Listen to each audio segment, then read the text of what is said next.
행안부가 제공하는 마이데이터 서비스.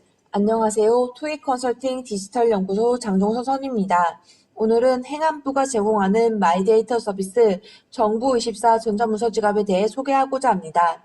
정부24 전자문서 지갑은 각종 증명서를 전자적으로 발급 보관하고 관공서는 물론 금융기관 등에 종이로 출력하여 방문 제출하지 않고 전자적 형태로 제출할 수 있도록 하는 서비스입니다. 현재 기준 13종의 문서 발급이 가능하고 국세납세 증명 등 수요가 많은 증명서부터 순차적으로 추가해 연말까지 100종으로 확대할 예정입니다. 행안부의 전자문서 지갑 서비스는 마이데이터가 지향하는 많은 부분을 따르고 있습니다. 첫 번째, 개인정보 조회 및 열람. 개인이 제공하거나 그로 인하여 생성된 본인 정보를 개인에게 돌려준다는 것입니다. 본래도 나의 법적 권리로 인해 조회와 열람이 가능했지만 근본 전자문서 지갑은 어플리케이션으로 인해 내가 언제 어디서나 조회 및 열람 가능하다는 점이 다릅니다. 두 번째, 내려받기. 개인이 본인 정보에 쉽게 접근하여 자유롭게 사용하는 것입니다. 기존 증명서 발급 방법은 출력뿐이었고 출력을 위해선 프린트기가 있어야 했습니다. 그러나 전자문서 지갑은 어플리케이션을 통해 내가 언제 어디서나 발급받을 수 있습니다. PDF 형태로도 다운로드 받을 수 있지만 이때는 열람용 증명서로만 활용 가능합니다.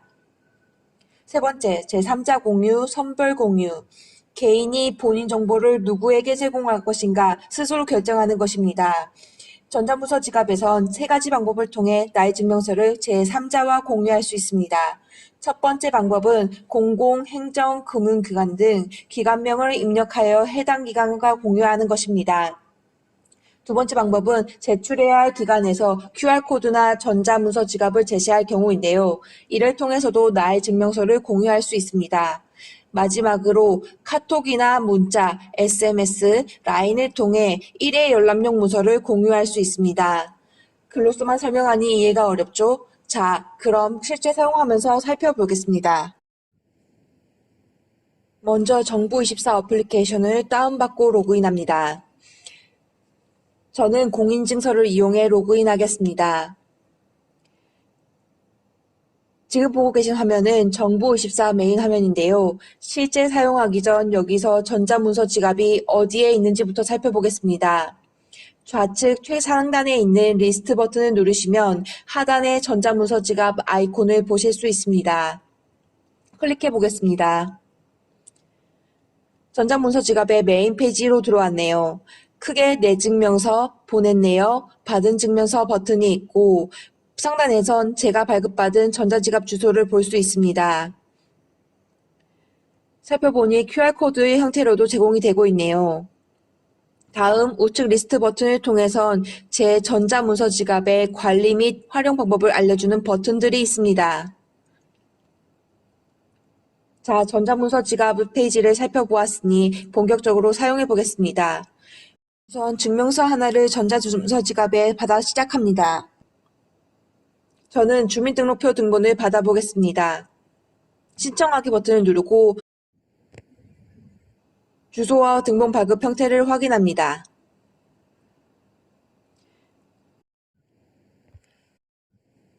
다음으로 수령 방법에서 온라인 절급 전자문서 지갑을 선택합니다.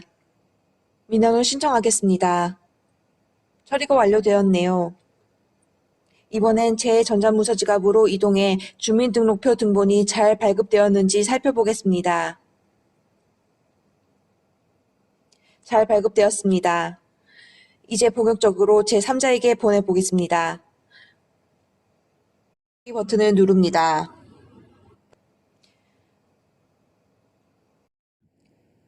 보내는 방법은 총 3가지입니다. 기관명 검색, QR코드 입력 또는 주소 입력, 1회 열람용 보내기입니다. 1회 열람용 보내기의 경우 1회만 조회할 수 있도록 하는 기능입니다. 방법을 모두 살펴보았으니 기관명 검색부터 살펴보겠습니다. 기관명 검색은 행정기관, 공공기관, 은행, 금융 등의 기관명을 검색해서 그곳에 보내는 방법입니다. 저는 은행에 한번 보내보겠습니다. 은행이라고 검색을 하고요. 시중 6개 은행이 보이네요. 국민은행에 보내보겠습니다. 담당자가 제 증명서를 확인하는 수단으로 문서 열람 번호를 제공합니다. 제가 보낸 증명사무로 이동했고 방금 제가 보낸 증명서 우측에 상세보기라는 버튼이 있는데요. 어떤 상세 정보를 보여주는지 한번 클릭해 보겠습니다. 보낸 일시 수신기관에서 증명서를 미확인 중이라는 현재 상태 등을 보여주네요. 저는 이 증명서를 테스트로 보낸 것이니 보내기를 취소하겠습니다. 보내기 취소 버튼을 누르겠습니다.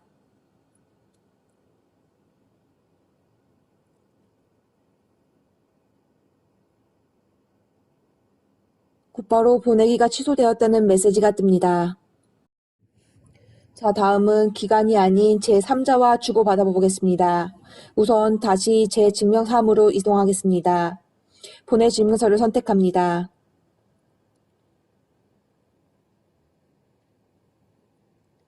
이 방법은 제3자의 전자지갑 주소를 입력하고 보내면 끝입니다. 전자지갑 주소를 입력하고 보내기 버튼을 누르겠습니다. 보내기가 완료되었습니다. 이제 제3자의 문서지갑을 확인해 보겠습니다. 제 증명사가 확인됩니다. 클릭해 보겠습니다.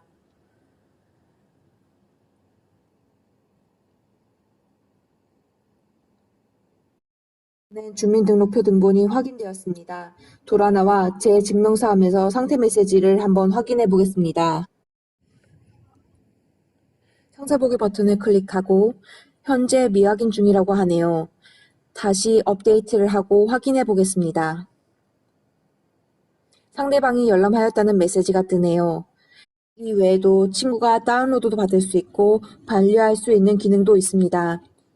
제3자가 제 증명서를 PDF로 다운로드 받아보겠습니다. 다운로드가 완료되었고 제 전자문서 지갑에 상대방이 다운로드하였다는 메시지도 뜨는지 한번 확인해 보겠습니다.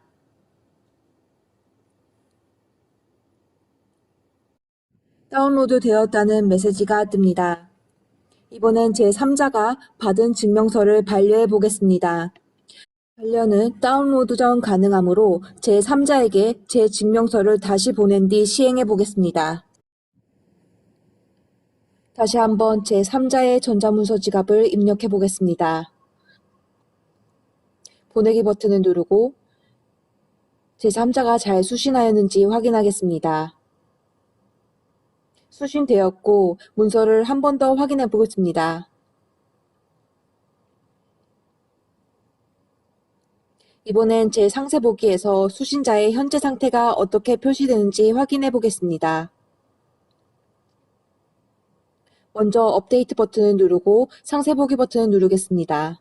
상대방이 열람하였다고 메시지가 작성되네요. 이번엔 상대방이 반려를 해보겠습니다. 반려 사유를 입력해 주시고요. 확인 버튼을 누르겠습니다. 반려가 되었고 제3자가 받은 증명서 옆엔 반려 사유라는 버튼이 생겼습니다. 저는 상대방이 제 증명서를 반려한 사유를 확인하기 위해 업데이트에 확인하겠습니다. 상세 보기 버튼을 클릭해 상대의 현재 상태를 확인하겠습니다.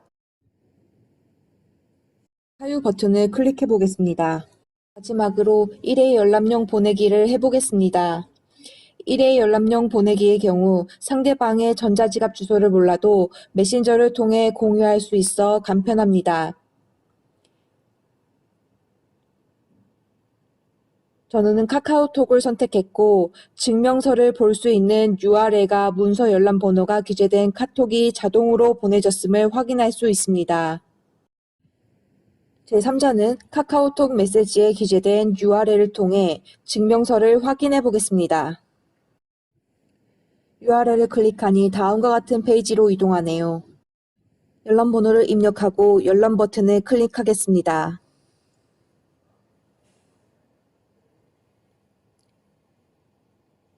(1회만) 열람 가능하고 더 이상 열람이 불가능한 것을 볼 수 있습니다. 오늘 행안부 정부24 전자문서 지갑 서비스를 살펴보았습니다. 어떠셨나요? 공공 분야에서도 마이데이터가 적용됨으로써 국민들이 겪는 행정 업무의 편의성이 향상된 것을 살펴볼 수 있었습니다.